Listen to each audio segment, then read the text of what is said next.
We have some breaking news on the track of this nor'easter. Hi there, I'm meteorologist Vin Crosby. I wanted to bring you an update on the very latest storm track because things have changed. For some, for the better. For others, for the worse. Let's go and take a look at this powerful storm. It's still forecast to come up the eastern seaboard. Lots of circles around this storm as it continues to intensify. A classic nor'easter. One of the keys will be to find where those great pressure falls will be when it starts developing to get the pinpoint track of this storm. But as it moves on up into the Gulf of Maine, lots of wind, lots of heavy snow for some across the eastern seaboard. Now, we've had a couple of different forecasts. Back on Monday, it looked like 2 to 4 feet. And then going into yesterday, that shifted a little bit towards the east. Guess what? Another shift in the forecast track.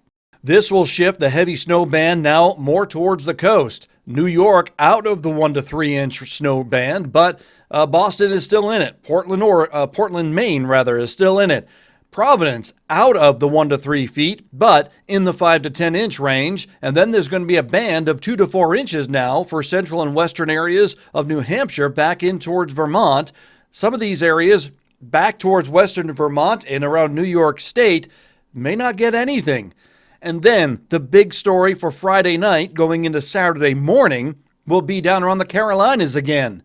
Tennessee, Carolina, North Carolina, Virginia, up towards the nation's capital. I-95, treacherous snow almost throughout all of North Carolina, although be it light, with the exception being of the mountains, still enough to cause some issues on the roadways and travel conditions Friday night and early Saturday morning. So use caution there.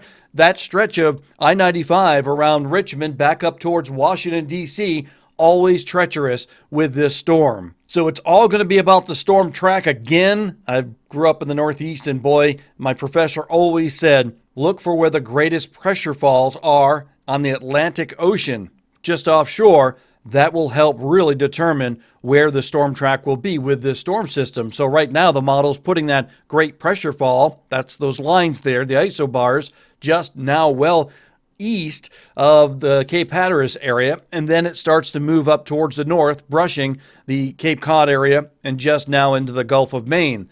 This will continue to race to the north. The earlier forecast had it stretched out and slowing down. Now it looks like it's going to pick up some speed. As the onset comes through, one thing that's overlooked is the cold air is going to push all the way down into Florida and Georgia again, Alabama, Tennessee. Real winter-like cold, dangerous wind chills too for these areas. So bundle up, protect yourself from the cold as the storm system continues to track starting Friday night through the North Carolina region, up around Richmond, Lynchburg, going up towards the northeast. Delaware still in the heavy bands of snow. New Jersey still in the heavy bands of snow, but just in the east-southeast side of things as the storm track goes on up a little bit more towards the east. Some models hinting in this band of 1 to 3 feet of snow back there in New England. There could be some 2 foot plus snow amounts, maybe even higher than that, close to 3 foot, and maybe some 2 to 4 foot snow drifts with a lot of wind. So your classic nor'easter coming through with this storm track, though, it's very clear that back towards the west, a very clear, crisp cutoff from snow or no snow.